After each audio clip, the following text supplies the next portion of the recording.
So how do, I think some people might look, and our business is kind of the same way. We don't have a lot of employees, but yet we have, we can service a lot of clients. So tell our listeners and viewers, what is the benefit of not having any employees? How do the patients benefit from you being the only one? So a lot of stress in fee-for-service comes along the lines of, and correct me if I'm wrong, from the patients having to deal with front office staff just to get to the doctor who's hiding in a room somewhere in the back. Well, let's just clear this up now. In the traditional system, you can't get to the doctor. Yeah. Period, right? By difficult, I mean impossible. Exactly, right. So not having that just heartache and stress in your life makes it 1,000 times easier. And most of the times they're good people. They are doing their job the best that they can. But the patient wants the relationship with the doctor, with all due respect.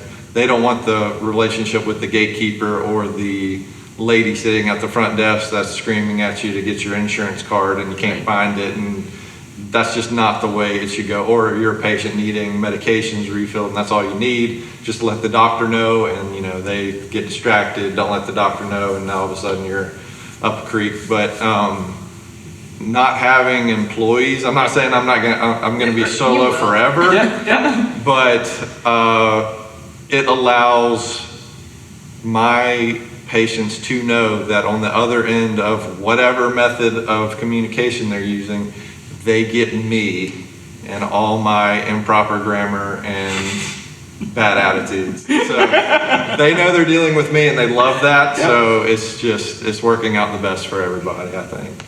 Janet, what questions do you have, Dr. Williams? Well, I think people are starving for that relationship because previous to the big health networks, people actually did have relationships with their doctors. The fact that the doctor can actually be in the forefront and actually make those relationships with their patients, don't you find that you actually can give them better service and a higher quality of service because you can actually find out what they are struggling with versus that 5-minute check the box? Yeah, so I've got the biggest cheat sheet ever, which is time with my patient.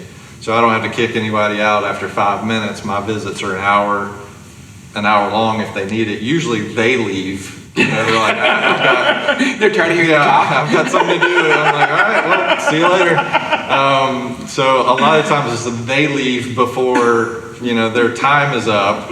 But absolutely. So if a doctor from 1930 came in and was like, hey, how's it going? I want to know what y'all are up to now. And I told him what I was doing. He'd go, okay, so nothing's changed. I go, well, actually, I've got a cell phone now. So we're getting back to the old school way of doing things, house calls, just communication, knowing somebody so well that all they have to do is talk to me and I go, what's going on? I know something's wrong. So that level of relationships with my patients are what they are starving for, and they haven't had for 20, 30 years.